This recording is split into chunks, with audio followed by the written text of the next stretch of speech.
And a very good evening. I'm Mark Seal with your Lime Sports World. The West Indies Cricket Board have another 3 months to solve their contract dispute with the West Indies Players Association. This as the West Indies cricket sponsors Digicel have eased the pressure of the WICB as far as gaining the players' signatures on the contracts is concerned. Digicel's Group Marketing Director Karen Foley told CBC Sports this evening from Jamaica that at the request of CARICOM, they have decided to give full cooperation to helping solve the impasse. Details to the extent of how Digicel plans to assist the process have not been revealed, but it's understood that there is a new deadline of December 31st, 2009.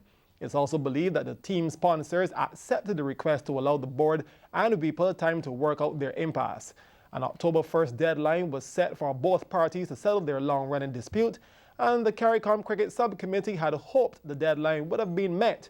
For over 5 years now, West Indies cricket has been troubled by strained relations between the region's leading players and the WICB regarding their contracts.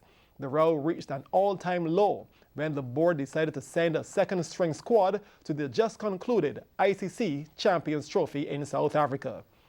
Meanwhile, Dwayne Bravo is considering being a full-time professional cricketer.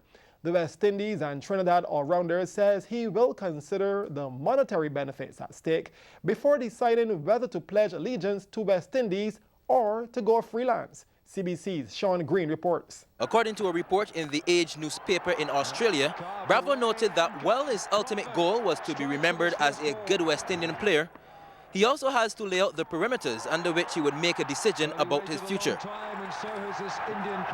Bravo's comments came in the wake of Kevin Peterson's view that with lucrative IPL deals on offer, players would not be as keen to accept contracts from their national boards.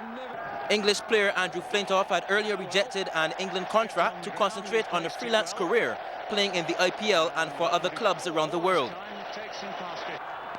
Bravo also hinted that steps have been taken to end the current impasse by stating that all striking players would make themselves available for selection for the upcoming tour of Australia, even though the impasse over the contracts issue continues.